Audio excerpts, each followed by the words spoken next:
यद्यपि सूर्यदेव ने राजा संवर्ण को तप्ती के पति के रूप में चुन लिया था, परंतु राजा संवर्ण इस बात को जानते नहीं थे।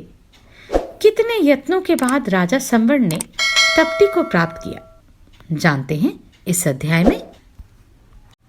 गंधर्व कहता है, अर्जुन, यूं कहकर वह अनिंद्य सुंदरी तप्ती तत्काल ऊपर आकाश में चली गई और वे राजा संवर्ण फिर वहीं मूर्छित होकर पृथ्वी पर गिर पड़े। इधर उनके मंत्री सेना और अनुचरों को साथ लिए उन श्रेष्ठ नरेश को खोजते हुए आ रहे थे। उस महान वन में पहुंचकर मंत्री ने राजा को देखा। इस समय पाकर गिरे हुए ऊंचे इंद्रध्वज की भांति पृथ्वी पर गिरे पड़े थे। तप्ती से विमुक्त उन महान धनुर्धर महाराज को इस प्रकार पृथ्वी पर गिरा हुआ देखकर राजमंत्री ऐसे व्याकुल हो उठे मानो उनके शरीर में अग्नि का वास हो गया हो। वे तुरंत उनके पास जा पहुंचे। स्नेहवश उनके हृदय में घबराहट पैदा हो गई थी। राजमंत्री अवस्था में तो बहुत बूढ़े थे ही, बुद्धि, कीर्ति और नीति में भी बड़े चढ़े थे। उन्होंने जैसे पिता अपने गिरे हुए पुत्र को धरती से उठा ले, उसी प्रकार काम वेदना से मूर्छित हुए भूमिपालों के स्वामी महाराज संवर्ण को शीघ्रता पूर्वक पृथ्वी से उठा लिया। राजा को उठाकर और उन्हें जीवित पाकर उनकी चिंता दूर हो गई। वे उठकर बैठे हुए महाराज से कल्याणमयी मधुर वाणी में इस प्रकार बोले, नरश्रेष्ठ, आप डरे नहीं, अनघ आपका कल्याण हो। युद्ध में शत्रुदल को पृथ्वी पर गिरा देने वाले नरेश को भूमि पर गिरा देख मंत्री ने यह अनुमान लगाया कि ये भूख प्यास से पीड़ित एवं थके मांदे हैं। गिरने पर राजा का मुकुट छिन्न भिन्न नहीं हुआ था। इससे अनुमान होता था कि राजा युद्ध में घायल नहीं हुए हैं। मंत्री ने राजा के मस्तक को कमल की सुगंध से युक्त ठंडे जल से सींचा। उसने राजा को चेत हुआया। बलवान नरेश ने एकमात्र अपने मंत्री के सिवा सारी सेना को लौटा दिया। महाराज की आज्ञा से तुरंत वह विशाल सेना राजधानी की ओर चल दी, परंतु वे राजा संवर्ण फिर उसी पर्वत शिखा पर जा बैठे। तदनंतर उस श्रेष्ठ पर्वत पर स्नान आदि से पवित्र हो भगवान सूर्य की आराधना करने के लिए हाथ जोड़कर ऊपर की ओर मुंह किए वे भूमि पर खड़े हो गए। उस समय शत्रुओं का नाश करने वाले राजा संवर्ण ने अपने पुरोहित मुनिवर वशिष्ठ का मन ही मन स्मरण किया। वे रात दिन एक ही जगह खड़े होकर तपस्या में लगे रहे। तब 12वें दिन महर्षि वशिष्ठ का वहां शुभागमन हुआ। विशुद्ध अंतःकरण वाले महर्षि वशिष्ठ दिव्य ज्ञान से पहले ही जान चुके थे कि सूर्य कन्या तप्ती ने राजा का चित्त चुरा लिया है। इस प्रकार मन और इंद्रियों को संयम में रखकर तपस्या में लगे हुए उक्त नरेश से धर्मात्मा मुनिवर वशिष्ठ ने उन्हीं की कार्य सिद्धि के लिए कुछ बातचीत की।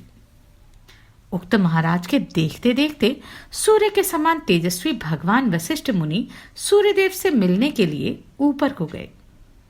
ब्रह्मऋषि वशिष्ठ दोनों हाथ जोड़कर सहस्त्रों किरणों से सुशोभित भगवान सूर्यदेव के समीप गए और बोले, मैं वशिष्ठ हूं। यूं कहकर उन्होंने बड़ी प्रसन्नता से अपना समाचार निवेदित किया। वशिष्ठ जी बोले, जो अजन्मा तीनों लोकों को पवित्र करने वाले समस्त प्राणियों के अंतर्यामी किरणों के अधिपति धर्म स्वरूप सृष्टि और प्रलय के अधिष्ठान तथा परम दयालु देवताओं में सर्वश्रेष्ठ हैं, उन भगवान सूर्यदेव को नमस्कार है। जो ज्ञानियों के अंतरात्मा जगत को प्रकाशित करने वाले संसार के हितैषी स्वयंभू तथा सहस्त्रों उद्दीप्त नेत्रों से सुशोभित हैं, उन अमित तेजस्वी सुरश्रेष्ठ भगवान सूर्य को नमस्कार है। जो जगत के एकमात्र नेत्र हैं, संसार की सृष्टि, पालन और संहार के हेतु हैं। तीनों वेद जिनके स्वरूप हैं, जो त्रिगुणात्मक स्वरूप धारण करके ब्रह्मा, विष्णु और शिव नाम से प्रसिद्ध हैं, उन महात्मा सविता को नमस्कार है। तब महातेजस्वी भगवान सूर्य ने मुनिवर वशिष्ठ से कहा, महर्षि, तुम्हारा स्वागत है। तुम्हारी जो अभिलाषा हो उसे कहो। वक्ताओं में श्रेष्ठ महाभाग, तुम मुझसे जो कुछ चाहते हो, कितनी भी दुर्लभ क्यों न हो, तुम्हें अवश्य दूंगा। उत्तम व्रत का पालन करने वाले महर्षि, तुमने जो मेरा स्तवन किया है, इसके लिए मैं तुम्हें वर देने को उद्यत हूं। कोई वर मांगो।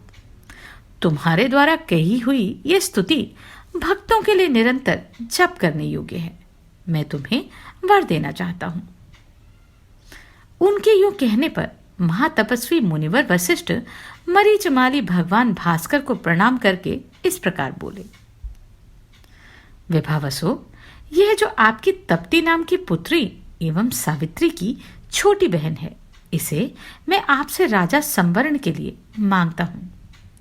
उस राजा की कीर्ति बहुत दूर तक फैली हुई है। वे धर्म और अर्थ के ज्ञाता हैं तथा उदार बुद्धि वाले भी हैं। अतः आकाशचारी सूर्यदेव महाराज संवर्ण आपकी पुत्री के लिए सुयोग्य पति होंगे। वशिष्ठ जी के यूं कहने पर अपनी कन्या देने का निश्चय करके भगवान सूर्य ने ब्रह्मऋषि का अभिनंदन किया और इस प्रकार कहा, मुने, संवर्ण राजाओं में श्रेष्ठ हैं। आप महर्षियों में उत्तम हैं और तप्ती युक्तियों में सर्वश्रेष्ठ है। अतः उसके दान से श्रेष्ठ और क्या हो सकता है। तदनंतर साक्षात भगवान सूर्य ने अनिंद्य सुंदरी तप्ती को राजा संवर्ण की पत्नी होने के लिए महात्मा वशिष्ठ को अर्पित कर दिया। ब्रह्मऋषि वशिष्ठ ने उस कन्या को ग्रहण किया और वहां से विदा लेकर वे तप्ती के साथ पुनः उस स्थान पर आए जहां विख्यात कीर्ति कुरु विषयों में श्रेष्ठ राजा संवर्ण काम के वशीभूत हो मन ही मन तप्ती का चिंतन करते बैठे थे। मनोहर मुस्कान वाली देवकन्या तप्ती को वशिष्ठ जी के साथ आती देख राजा संवर्ण अत्यंत हर्षोल्लास से युक्त हो गए। सुंदर बाहों वाली तप्ती आकाश से पृथ्वी पर आते समय गिरी हुई बिजली के समान संपूर्ण दिशाओं को अपनी प्रभा से प्रकाशित करती हुई अधिक सुशोभित हो रही थी। राजा ने कलेश सहन करते हुए 12 रात तक एकाग्रचित होकर ध्यान लगाया था। तब विशुद्ध अंतःकरण वाले भगवान वशिष्ठ मुनि राजा के पास आए थे। सबके अधीश्वर वरदायक देव शिरोमणि भगवान सूर्य को तपस्या द्वारा प्रसन्न करके महाराज संवर्ण ने वशिष्ठ जी के ही तेज से तप्ती को पत्नी रूप में प्राप्त किया था। तदनंतर वो नरश्रेष्ठ ने देवताओं और गंधर्वों से सेवित उस उत्तम पर्वत पर विधि पूर्वक तप्ती का पानी ग्रहण किया। उसके बाद वशिष्ठ जी की आज्ञा लेकर राजश्री संवर्ण ने उसी पर्वत पर अपनी पत्नी के साथ विहार करने की इच्छा की। उन दिनों भूपाल ने नगर, राष्ट्र, वन तथा उपवनों की देखभाल एवं रक्षा के लिए मंत्री को ही आदेश देकर विदा किया। वशिष्ठ जी भी राजा से विदा ले अपने स्थान को चले गए। तदनंतर राजा संवर्ण उस पर्वत पर देवता की भांति विहार करने लगे। वे उसी पर्वतों के वनों और काननों में अपनी पत्नी के साथ इसी प्रकार 12 वर्षों तक रमण करते रहे। अर्जुन, उन दिनों महाराज संवर्ण के राज्य और नगर में इंद्र ने 12 वर्षों तक वर्षा नहीं की। शत्रुसूदन, उस अनावृष्टि के समय प्राय स्थावर एवं जगम सभी प्रकार की प्रजा का क्षय होने लगा। ऐसे भयंकर समय में पृथ्वी पर ओस की एक बूंद तक न गिरी। परिणाम यह हुआ कि खेती उगती ही नहीं थी। तब सभी लोगों का चित्त व्याकुल हो उठा। मनुष्य भूख के भय से पीड़ित हो घरों को छोड़कर दिशा विदिशाओं में मारे मारे फिरने लगे। फिर तो उस नगर और राष्ट्र के लोग क्षुधा से पीड़ित हो सनातन मर्यादा को छोड़कर स्त्री, पुत्र एवं परिवार आदि का त्याग करके परस्पर एक दूसरे को मारने और लूटने खसोटने लगे। राजा का नगर ऐसे लोगों से भर गया जो भूख से आतुर हो उपवास करते करते मुर्दों के समान हो गए थे।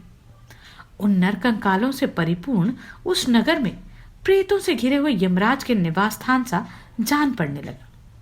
प्रजा की ऐसी दुर्दशा देख धर्मात्मा मुनिश्रेष्ठ भगवान वशिष्ठ ने अपने तपोबल से उस राज्य में वर्षा की साथ ही वे नृपश्रेष्ठ संवर्ण को, जो बहुत वर्षों से प्रवासी हो रहे थे, तप्ती के साथ नगर में ले आए। उनके आने पर दैत्यहंता देवराज इंद्र वहां पूर्ववत वर्षा करने लगे। उन श्रेष्ठ राजा के नगर में प्रवेश करने पर भगवान इंद्र ने वहां अन्न का उत्पादन बढ़ाने के लिए पुनः अच्छी वर्षा की। तब से शुद्ध अंतःकरण वाले नृपश्रेष्ठ संवर्ण के द्वारा पालित सब लोग प्रसन्न रहने लगे। उस राज्य और नगर में बड़ा आनंद छा गया।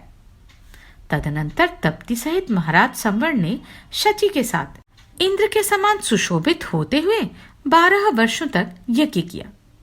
गंधर्व कहता है, कुंती नंदन, इस प्रकार भगवान सूर्य की पुत्री महाभागा तप्ती आपके पूर्व पुरुष संवर्ण की पत्नी हुई थी, जिससे मैंने आपको तप्ती नंदन माना था। तपस्वी जनों में श्रेष्ठ अर्जुन महाराज संवर्ण ने तप्ती के गर्भ से कुरु को उत्पन्न किया था। अतः उसी वंश में जन्म लेने के कारण आप लोग तापत्य हुए।